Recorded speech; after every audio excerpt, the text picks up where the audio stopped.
अभी तो ये जानकारी में आ रही है कि दोनों से लोग नाराज हैं। लेकिन अभी मुझे ऐसा लगता है कि यहाँ पर बीजेपी को और मेहनत करने की ज़रूरत है। ऑडियंस के बारे में अगर बोला जाए तो प्रिंट मीडिया अभी भी सबसे ज़्यादा विश्वसनीय एक स्रोत है। नमस्कार, मैं हूं योगेश शर्मा और आप देख रहे हैं न्यूज़ अकाउंट चैनल। आज हम राजनांदगांव लोकसभा की स्थिति, परिस्थिति और मैदानी हालत को जानने के लिए आज यहां हमारे साथ मौजूद हैं नांदगांव टाइम्स के एडिटर अशोक पांडे जी, हरिभूमि के ब्यूरो चीफ सचिन अग्रहरी जी और सवेरा संकेत के सिटी चीफ शशांक तिवारी जी। आज हम तीनों ही अपने मेहमानों से बातचीत करेंगे और राजनांदगांव लोकसभा की स्थिति को जानेंगे। आप सभी का न्यूज़ अकाउंट चैनल पर हार्दिक स्वागत है। आज हम कुछ सवाल करेंगे। मेरा आज का पहला सवाल है सचिन जी से कि भाजपा और कांग्रेस 8 लोकसभा क्षेत्रों में, 8 विधानसभा क्षेत्रों में किस जगह पर आगे है और किस जगह पर पीछे, किस तरीके से उनको मेहनत करने की ज़रूरत है, कांग्रेस और बीजेपी दोनों को? देखो योगेश, इसमें मेरा जो भी शुरुआती दौर पर जब रीजनल के दौरे के बाद जो तस्वीर हम लोग को दिखाई दे रही है उसमें कांग्रेस के लिए मोहला मानपुर विधानसभा में उसको इस बार भी, जैसे पिछले लोकसभा चुनाव में कांग्रेस ने वहाँ से लीड किया था, इस बार भी वहाँ कांग्रेस मुझे बढ़ते हुई दिखाई दे रही है। वही हाल खुज्जी में है और पंडरिया विधानसभा भी ऐसा माना जा रहा है कि वहाँ जातिवाद के कारण बीजेपी को कुछ नुकसान उठाना पड़ सकता है। रही बात बीजेपी के लिए, तो बीजेपी जो डोंगरगढ़ और राजनांदगांव, खैरागढ़ और डोंगरगांव, इन इलाकों पर बीजेपी ने काफ़ी अच्छी मेहनत करके रखी है। राजनांदगांव शहर में भी ये उम्मीद बीजेपी को है कि पिछले बार की लीड जो है वो बरकरार रखेंगे या आगे जाएंगे। लेकिन अभी मुझे ऐसा लगता है कि यहाँ पर बीजेपी को और मेहनत करने की ज़रूरत है। अगला सवाल है मेरा शशांक जी से कि पिछले विधानसभा चुनाव में और अभी लोकसभा चुनाव में प्रचार का तरीका बदला है। नेता जो हैं सोशल मीडिया पे ज़्यादा केंद्रित हो गए हैं, तो इसका फ़ायदा क्या हो रहा है राजनीति को और एक नुकसान क्या हो रहा है वोटर को? ये दोनों पे आप थोड़ा सा प्रकाश डालेंगे। देखिए, राजनीतिक दलों को सोशल मीडिया से फ़ायदा इस लिहाज से माना जा सकता है कि उनकी पहुंच बहुत सरल हो गई, बहुत आसान हो गई और कम समय में ज़्यादा से ज़्यादा लोगों तक पहुंच सकते हैं। इसलिए सोशल मीडिया को एक बहुत बड़े हथियार के रूप में इस्तेमाल कर रहे हैं। AI टेक्नोलॉजी आ गई है जिसका बहुत ज़्यादा राजनीति में भी मिक्सअप होने लग गया है और मीम्स बनते हैं, कार्टून्स बनते हैं जो सीधा सीधा दर्शक पर या श्रोता जो भी अगर ऑडियो है उसको सुनते हैं उस पर असर पड़ता है। लेकिन अगर श्रोता या ऑडियंस के बारे में अगर बोला जाए तो प्रिंट मीडिया अभी भी सबसे ज़्यादा विश्वसनीय एक स्रोत है। तो सोशल मीडिया आदमी ऐसा है कि इतने ग्रुप हो जाते हैं, इतना वास्ट है इसका संसार कि आदमी बहुत जल्दी सब कुछ फॉरवर्ड कर देता है, इसका बहुत ज़्यादा असर नहीं पड़ता। मेरा अगला सवाल है अशोक जी से कि अभी 5 साल हमने भूपेश जी को देखा है बतौर मुख्यमंत्री, जो है प्रत्याशी हैं कांग्रेस के। बीजेपी के प्रत्याशी हैं संतोष पांडे जी, उनका भी 5 साल देखा है। बीता 5 साल दोनों सक्रिय राजनीति में रहे हैं, पर राजनांदगांव की जनता से इनका थोड़ा डिस्कनेक्ट रहा है। ये बातें लोगों के बीच चर्चा में है, ये हम नहीं कह रहे हैं, लोगों के बीच चर्चा में। तो इसको लेकर क्या कोई दोनों में से किसी को नुकसान उठाना पड़ेगा या किस तरह की परिस्थिति अभी ग्राउंड लेवल पर है? देखो, अभी तो ये जानकारी में आ रही है कि दोनों से लोग नाराज हैं, लेकिन तीसरा कोई विकल्प नहीं है, तो दोनों में से किसी एक को चुनना पड़ेगा। भूपेश बघेल ने राजनांदगांव से कई ऑफिसों को ले गया, ये उसके लिए माइनस पॉइंट है। संतोष पांडे जी पूरे लोकसभा में नहीं जा पाए, ये उनके लिए माइनस पॉइंट है। लेकिन एक मोदी मैजिक पूरे देश में चल रहा है, उसका बेनिफिट संतोष पांडे को मिलेगा। और जो कांग्रेस को अगर कोई अपन बात करें जिससे वो फायदे की तरफ जाते दिखे मजबूत स्थिति में, वो एक ऐसा कोई पॉइंट हो? ऐसा कोई पॉइंट नजर तो नहीं आ रहा है। पब्लिक तो कांग्रेस से वैसे भी नाराज है, लेकिन भूपेश बघेल जो एक बड़ा चेहरा है, उसका एक फर्क पड़ेगा राजनांदगांव लोकसभा में। अगला सवाल है मेरा सचिन जी से कि अपन ने अभी बात की सोशल मीडिया की। सोशल मीडिया एक तरफ, और उसका दूसरा पहलू ये है कि राजनांदगांव के लोकल जो नेता हैं, चाहे वो कांग्रेस के हों चाहे वो बीजेपी के हों, वो जमीनी स्तर पर नहीं दिख रहे हैं। सोशल मीडिया पे वो छाए हुए हैं, जैसा भी शशांक जी ने कहा, मीम्स वीडियो जो है वो बाकायदा हर ग्रुप में शेयर हो रहे हैं एक साथ, चाहे फेसबुक हो, इंस्टाग्राम हो, यूट्यूब हो, उसमें। पर कहीं ना कहीं वोटर से लोकल नेताओं की दूरी है, चाहे वो कांग्रेस की बात हो चाहे वो बीजेपी, इस पे आपको ऐसा लगता है कि नहीं लगता है? देखो योगेश, ये बात बिल्कुल सच है कि जैसा हम लोग ने पिछले 2 दशक 2.5 दशक से चुनाव को देखा है, तो बीजेपी जो है वो ग्रास रूट की पार्टी मानी जाती है और कांग्रेस भी जो है वो ग्रामीण इलाकों में काफ़ी मजबूत रही है। लेकिन वो तब जब नेता उनके करीब पहुंचकर संवाद की स्थिति कायम करें। लेकिन जो अभी का जो दौर आया, जो हम देख रहे हैं कि नेता घर पर बैठ के फेसबुक और सोशल मीडिया का उपयोग कर रहे हैं, तो उनकी जो कनेक्टिविटी है आम मतदाताओं के साथ, वोटरों के साथ, उनकी दिक्कत परेशानियां सुनना, ये सब चीज़ें दूर होते जा रही हैं। इसका आने वाले समय पर दोनों दलों को जो है इसका नुकसान उठाना पड़ेगा, क्योंकि वो गाँव से दूर होते जा रहे हैं। एक सवाल शशांक जी आपके लिए है कि विधानसभा चुनाव में 8 विधानसभा है अपने लोकसभा में, जिसमें 5 में बीजेपी को हार का सामना करना पड़ा है और 3 में जीत का। हालांकि इसमें 30,000 वोट से बीजेपी आगे है। तो विधानसभा चुनाव के जो 8 विधानसभाओं के जो है परिणाम है, उसका असर, उसका कोई मैथमेटिक्स लोकसभा में दिख रहा हो आपको? देखिए, लोकसभा का चुनाव वृहद स्तर पर होता है और विधानसभा की परिस्थितियां बिल्कुल प्रतिकूल होती हैं लोकसभा की तुलना में। विधानसभा में स्टेट वाइज आदमी तय करता है, स्टेट लीडर को देखता है, अपने कैंडिडेट्स को देखता है, जबकि लोकसभा में फिगर नेशनल लेवल का होता है। प्राइम मिनिस्टर सबसे बड़ा चेहरा होता है। अब बात अगर 5 और 3 विधानसभा की करें, 5 में कांग्रेस लीड करी थी और 3 में बीजेपी आगे रही थी, तो ये अगर जैसा आपने बताया 30,000 का फर्क था, बीजेपी आगे थी, तो 54% के 55% के आसपास राउंड फिगर लें तो बीजेपी का था 3 विधानसभा, पंडरिया, राजनांदगांव और कवर्धा। और अगर 5 सीट का लें कांग्रेस का, तो उनका भी लगभग 51% के आसपास था, 4-5% का फर्क है। 8 विधानसभा का अगर देखें तो बहुत neck to neck tight position है। मेरे ख्याल से 0.06 के आसपास, 46% के आसपास दोनों का वोट रेशियो है। तो पोजीशन ऐसे दिखती है टाइट, लेकिन वो विधानसभा के परिदृश्य में। अगर लोकसभा की बात करें तो यहाँ सिनारियो बिल्कुल अलग है। यहाँ सबसे बड़ा फैक्टर होता है नेशनल पार्टी का सबसे प्रमुख चेहरा, और उसके बाद आता है थर्ड अपना रीजनल कैंडिडेट। तो निसंदेह अगर बात होती है पार्टी की तुलना की, तो बीजेपी बेहतर है। पार्टी के लीडर की बात होती है, मोदी राहुल गांधी की तुलना में ज़्यादा लोकप्रिय माने जाते हैं। स्वाभाविक रूप से यहाँ का सिनारियो ऐसा है लोकसभा का कि प्लस में तो बीजेपी ही दिखाई देती है। अगला सवाल अशोक जी से कि अभी लोकसभा चुनाव में बीजेपी को किस दिशा में और काम करने की ज़रूरत है और किस दिशा में वो सबसे बेहतर है, मतलब बीजेपी की कमजोरी और उसकी खास बातें, एक पॉइंट दोनों पे बताएंगे। भाई, बीजेपी के जो कार्यकर्ता हैं वो तो भिड़े हुए हैं, लेकिन उनके बड़े नेता जो हैं घर से, जो कुछ देर पहले आपने एक सवाल किया था ना, सोशल मीडिया, वो सोशल मीडिया में लगे हुए हैं। सोशल मीडिया काफ़ी आगे है, जो आम जनता के बीच में नहीं पहुंच पाता है, वो हम जैसे लोगों के पास ही रहता है। आज ग्रामीण क्षेत्रों में किसके पास ऐसा जो सोशल मीडिया जुड़े हैं, एक्टिवेट है, उनका सबका नंबर तो है नहीं उनके पास। तो सोशल मीडिया के कारण जो है बीजेपी पीछे है उस कारण। लेकिन सोशल मीडिया में सबसे आगे बीजेपी, ये भी मैं कह रहा हूँ। लेकिन क्या होता है, वो शहरी क्षेत्रों में, ग्रामीण क्षेत्रों में आज भी जो है घर की महिलाएं नहीं चलाती। मेरी वाइफ जैसे हाउस वाइफ है बाई दी वे, तो वो नहीं चलाती सोशल मीडिया, वो खाली फ़ोन वाले चलाती हैं। तो इनको काम करने की जरूरत है ग्रामीण क्षेत्र में कैसे पकड़ के।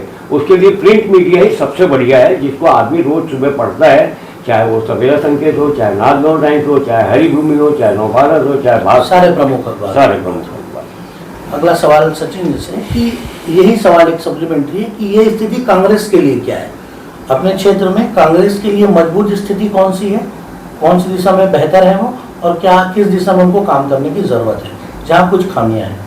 तो जो चीज़ मुझे जो अभी तक का दिखाई दे रही है कि लोकसभा चुनाव की आचार संहिता के पहले ही इस बार कांग्रेस ने भी अपने प्रत्याशी की घोषणा पहले कर दी थी। और रही बात भूपेश बघेल जी की, तो आप भी इस बात को महसूस करोगे कि पिछले 30 दिनों से 15 दिनों से लगभग वो 30 गाँव का दौरा कर रहे हैं कंटिन्यू। तो ये उनके लिए एक प्लस है कि वो सीधे जाके ग्रामीणों के साथ वो मिल के संवाद की स्थिति निर्मित कर रहे हैं। लेकिन मुझे जो लगता है कि कांग्रेस में भीतर घात और खुला घात दोनों भी ये भी चल रहा है, जो उनके लिए बड़ी एक चुनौती के रूप में सामने आ सकता है। तो कांग्रेस के कई नेता जब वो पहुंचते हैं तो दिखते हैं, और जब वो चले जाते हैं तो वो वहाँ से गायब हो जाते हैं। ये बड़ी एक चुनौती की स्थिति उनके लिए भी है। लेकिन ये बात बहुत वो है कि एक प्रदेश के पूर्व मुख्यमंत्री होने के बावजूद वो अपने इस चुनाव को लेकर बेहद गंभीर है और इस भीषण गर्मी में भी वो लगातार 30 गांव में रोज जा रहे हैं। एक सवाल आपसे है इसी से जुड़ा हुआ शशांक जी कि कांग्रेस की गवर्नमेंट जब थी युवाओं के लिए 2 योजनाएं चलती थी। एक बेरोजगारों को भत्ता दिया जा रहा था 2,500 रुपये, इसके अलावा युवा मितान क्लब का भी गठन किया गया था जिसमें सालाना 1 लाख रुपए दिया जा रहा है। सरकार बदलते ही बीजेपी ने ये दोनों ही योजनाओं को बंद कर दिया है। युवा मितान की तो जांच भी शुरू हो गई है। अब ठीक 3 महीने बाद अब लोकसभा चुनाव है, युवा वर्ग जो है कहीं ना कहीं 2 योजनाओं में पीछे रह गया है, तो इसको लेकर डैमेज क्या हुआ है और वो कंट्रोल करने की क्या कोशिश हो सकती है या कैसा ये काम कर रहा है? देखिए, ये योजनाएं हर सरकार जो लाती है वो अपने एक बड़े विस्तार के लिए लाती है, अपने वर्ग के लिए लाती है। कांग्रेस की जो योजनाएं ये थी 2, ये थी तो अच्छी बेसिकली, लेकिन सीमित होकर रह गई। सिर्फ अपने लोगों के बीच अपनों के लिए ये फायदे वाली योजनाएं बनी। तो अगर ये देखें कि युवाओं के लिए था और समग्र रूप से इसका यूथ को फायदा मिला, ऐसा बिल्कुल नहीं था। राजीव मितान क्लब जो था उसकी शिकायतें बहुत ज़्यादा थी और खुद कांग्रेसी ही शिकायतें किए थे इस मामले में। जब ये योजनाएं जो आखिरी स्तर तक पहुंचेगी, पूरे ग्रुप के लिए पहुंचेगी, पूरे समूह के लिए पहुंचेगी, तो वो संतुष्ट होगा। और अगर कहीं भी चूक होती है तो योजना का उल्टा असर पड़ता है और ये बीजेपी के लिए कोई बहुत बड़ी नुकसान वाली बात नहीं लगती। अशोक जी, आपसे एक सवाल है कि कांग्रेस और बीजेपी के पास महिलाओं के लिए 2 योजनाएं हैं। एक महतारी वंदन योजना जिसमें 1,000 रुपये महीने का मिल रहा है, साल का 12,000 रुपये। कांग्रेस ने अपने मैनिफेस्टो में साल का 1 लाख रुपए गरीब महिलाओं को देने को बात की है। ये दोनों की जमीनी हकीकत क्या है और दोनों कितने अपने इस बात पे स्टेबल रहेंगे, इस पर आपका क्या कहना है? जमीनी हकीकत में बीजेपी का जो 1,000 रुपये महीना है वो तो 2 किस्तें लोगों में आ गया है, तो एक विश्वास जम गया है। अब रहा कांग्रेस के मैनिफेस्टो में 1 लाख रुपए के, तो उसमें उन्होंने क्लियर लिखा है अति गरीब। अति गरीब से मतलब क्या होता है, ये अंडरस्टूड है, उसके बारे में कुछ नहीं पता। उसमें अति गरीब की बूढ़ी महिला को पूरे परिवार में एक को ही दिया जाएगा, एक क्लियर किया हुआ, मैंने मैनिफेस्टो पढ़ा है उसमें। तो और लोगों में इसका प्रचार नहीं हो रहा। 1 लाख रुपए हजम नहीं कर सकते लोग बात कि 1 लाख हमको दें। अगर उसी को 5,000 रुपये महीना करते तो लोग हाथों हाथ लेते। लेकिन उसका होता है हाँ 1 लाख रुपये महीना कोई मानने को तैयार नहीं, लेकिन अगर 5,000 रुपये महीना बोलती है, 4,000 रुपये महीना बोलते, हर महिला उसको एक्सेप्ट कर लेती, जो इसका नीरस पॉइंट है। अति गरीब से तात्पर्य क्या है, घर की बूढ़ी महिला को दिया जाएगा, सेकंड लिखा हुआ है। अगर घर में जो फिर वयोवृद्ध होगी, तीसरा वो लिखा हुआ है। फिर इसके बाद 12 महीने में इसकी समीक्षा की जाएगी। मतलब इसको लोग गले के नीचे नहीं उतार पा रहे हैं। ये योजना 1 लाख रुपये महतारी वंदन जो भाई बीजेपी का है, उसके मुकाबले में ये फेल है। नहीं, एक सवाल शशांक जी आपसे है कि लोकसभा का चुनाव में नेशनल इशू पे तो बातचीत हो रही है और कहीं ना कहीं एक लोकल इशू पे भी बात होना चाहिए, चाहे वो हेल्थ हो चाहे एजुकेशन हो। तो उसको लेकर आपका क्या कहना है? नेताओं की जिम्मेदारी भी यहाँ के लोकल इशू पे है, वोटर्स अपने बीच के परिवर्तन को देखना चाहते हैं, तो इसमें लोकल इशू पे आपका क्या कहना है? बिल्कुल सवाल ही नहीं उठता। ये नेशनल इशू तो अपनी जगह है ही है। हम सिर्फ प्राइम मिनिस्टर को देखते हैं, सरकार किसकी बनेगी ये देखते हैं। लेकिन लोकल में अगर हम जाएं, नेशनल हाईवे की बात करें, नागरिक उड्डयन की बात करें, रेलवे की बात करें, मेडिकल कॉलेज में हेल्थ सेक्टर की बात करें, तो ये सब नेशनल लेवल की चीज़ें हैं। योजनाएं केंद्र की बनती हैं। बहुत सारी योजनाएं ऐसी हैं जो केंद्र से बनती हैं, नीचे के स्तर तक आती हैं। जैसे अब मैं उदाहरण बताऊं आपको, राजनांदगांव उद्योग विहीन है, तो ये जो डीएनसी मिल का मामला था, ये नेशनल टेक्सटाइल का मामला है, नेशनल लेवल पे सॉल्व होता। तो जब तक रेलवे का मामला है, रेलवे में बगल में हमारे दुर्ग जिले में कम से कम 1 दर्जन अभी भी ट्रेनें ऐसी हैं जो वहां स्टॉपेज है, राजनांदगांव में नहीं है। ये तय करेगी सेंट्रल मिनिस्ट्री, ये तय करेंगे सांसद, इसकी कोशिश करेंगे सांसद।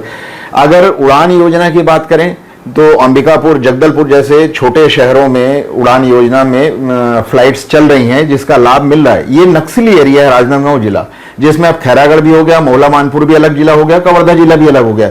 तो इस संसदीय क्षेत्र के लिए उड़ान योजना की अगर बात करें तो ये भी सेंट्रल लेवल का मामला है। तो लोकल इशू पे मतदाताओं को भी जागरूक होना पड़ेगा, उनको अपने नेताओं से पूछना पड़ेगा और सेंट्रल वालों को भी इस बात को थोड़ा सा फुटेज देना चाहिए। एक सवाल महतारी वंदन योजना को लेकर अशोक जी से पूछा गया, उसी से जुड़ा हुआ सवाल आपसे है सचिन जी कि महतारी वंदन योजना लागू तो हो गई है, फिर भी उसको लेकर एक प्लस पॉइंट है कि सारे, जैसे इन्होंने कहा कि 2 महीने से पैसे भी आ गए हैं। इसके अलावा ग्राउंड लेवल पर ये भी शिकायतें हैं कि जिनको कोई सप्लीमेंट्री योजनाएं नहीं मिल रही है, फिर भी उनके 500 रुपये आए हैं, किसी के 700 रुपये आए हैं, बैंक से पैसे नहीं निकल रहे हैं। तो लोगों की नाराजगी बैंक के अपने लोकल नेताओं से नहीं है, पार्टी को लेकर आती है। तो क्या इस चुनाव में महतारी वंदन को लेकर कोई असर देखने को मिलेगा? देखो योगेश, जो आंकड़े कहते हैं वो छत्तीसगढ़ में महिला मतदाताओं, राजनांदगांव में महिला मतदाताओं की संख्या सर्वाधिक है। और पिछले विधानसभा चुनाव में भी हमने देखा है कि महतारी वंदन का जो कार्ड था वो बीजेपी को आज सरकार बनाने की दिशा में उनको अग्रसर किया है। तो इस चुनाव में हमारे लिए सबसे बड़ी बात देखने की ये है कि अभी महिलाओं को जो हमने आंकड़ों को देखा तो लगभग 70% महिला मतदाता ऐसी हैं जिनको इस योजना का सीधा लाभ मिल रहा है। जो राजनांदगांव जिले में है और महिला मतदाता हैं उनको 70% सीधा लाभ मिल रहा है। तो मुझे ऐसा लगता है कि यदि ये कार्ड चला फिर इस बार महिलाओं के बीच में, तो उसके लिए हालांकि कांग्रेस ने भी नेशनल स्तर पर महालक्ष्मी योजना चालू की है, लेकिन उसका वो प्रभाव नहीं दिख रहा है। चूँकि अब ये नई योजना चालू हुई है, तुम्हारा सवाल भी इस बात के लिए सही है कि कुछ महिलाएं, लेकिन उनकी संख्या कम है। तो जो जहां मुझे ऐसा लगता है कि जिन महिलाओं के खाते में नहीं आया है या नहीं आने वाला, वो ज़्यादा इफेक्ट नहीं, बल्कि ये इफेक्ट है कि सरकार ने उन लोगों को जोड़ा है। जैसे आदरणीय शशांक जी भी इस बात को कह रहे थे कि बेरोजगारी भत्ता की जो आपने बात करी, तो राजनांदगांव जिले में लगभग 1 लाख बेरोजगार थे, लेकिन वो कितने लोगों को मिल रहा था? 4 से 5 हज़ार बेरोजगारों को मिल रहा था। उससे युवाओं में भी काफ़ी नाराजगी थी, बेरोजगारों में नाराजगी थी, क्योंकि मापदंड ऐसे बना दिए गए थे। लेकिन अभी बीजेपी ने जो मापदंड बनाए हैं उसने अंतिम महिलाओं तक को जोड़ने की उन्होंने स्थिति रखी है। और मुझे ऐसा लगता है कि इस चुनाव में महतारी वंदन भी एक बड़ा फैक्टर के रूप में काम आएगी। एक सवाल आपसे अशोक जी कि अभी प्रदेश की अगर बात करें तो ईडी और ईओडब्ल्यू, एसीबी कंटिन्यू जो है कार्रवाई कर रही हैं, चाहे वो महादेव ऐप का मामला हो, चावल घोटाले को लेकर हो, जिस भी मामले में कार्रवाई। बीजेपी जरूर इसको कानूनी प्रक्रिया बता रही है, पर कांग्रेस ये आरोप लगा रही है कि यह राजनीतिक षड्यंत्र है जिसके चलते जो है ये कार्रवाइयाँ हो रही है। तो क्या इन मामलों का, इस नेगेटिविटी का इफेक्ट जो है इस चुनाव में देखने को मिलेगा क्या? नहीं, इसका असर चुनाव में देखने के लिए मेरे हिसाब से इसलिए नहीं मिलेगा योगेश जी कि क्या है, जो सेंट्रल गवर्नमेंट के पास जो अधिकार है वो उसका प्रयोग कर रही है। और कोई भी रहे, जैसे कि 1992 में 2 बार जो है यूपी में, मध्य प्रदेश में जब भाजपा का शासन था तो उसको सेंट्रल गवर्नमेंट ने किया, उस समय किसका था? कांग्रेस का था। ये बदले की राजनीति तो चलते रहती है। तो ईडी और ये जो आ रही है, लोगों को असर इसलिए नहीं करेगा कि उसको प्रताड़ित कर रहे हैं कि ये कर रहे हैं। जैसे 77 में जब आई थी चुनाव और इंदिरा गांधी को प्रताड़ित किया था, 80 में उसका बदला लोगों ने मंगाया। अब लोग जागरूक हो गए, समझने लगे हैं मुद्दे हाँ, को। अब मुद्दे को समझने लग गए। इसलिए ईडब्ल्यू जैसे महादेव ऐप है, ठीक है, भूपेश बघेल ने पैसा लिया है कि नहीं लिया है, कानूनी प्रक्रिया है, लेकिन बंद करने का अधिकार सेंट्रल गवर्नमेंट के पास है। वो आज तक क्यों नहीं बंद कर रही? यानी उसको भी पैसा मिल रहा है, अभी भी चालू है और पूरे जोरों से चालू है, पूरे वर्ल्ड में चालू है। तो ये मुद्दे जो हैं नहीं आएंगे मेरे हिसाब से। अब रहा जो मोदी का चेहरा, तो वो तो पूरे देश में आपको देखने को मिल ही रहा है, इससे तो नहीं है। आज एक तरफ आप मोदी को रखो, एक तरफ राहुल गांधी को रखो, या प्रियंका गांधी को रखो, या सोनिया गांधी, इन तीनों पे भारी है मोदी जी मेरे हिसाब से। आज न्यूज अकाउंट चैनल पर हमारे मेहमानों से आप लोगों ने राजनांदगांव लोकसभा चुनाव को लेकर स्थिति को जाना, कांग्रेस और बीजेपी की कमजोरी और पावर स्ट्रीम के बारे में जाना, आने वाली 2 सभाओं के बारे में आपने जाना। अब देखना होगा कि चुनाव में इसका क्या असर पड़ता है और कैसे परिणाम होते हैं। चैनल के माध्यम से हम अपने सभी वोटरों को ये एक अपील करना चाहते हैं, चाहे वो किसी भी पार्टी के समर्थक हो, विरोधी हो, मगर 26 अप्रैल को मतदान करने जरूर जाएं और अपने इस अधिकार का पूरा उपयोग करें। धन्यवाद।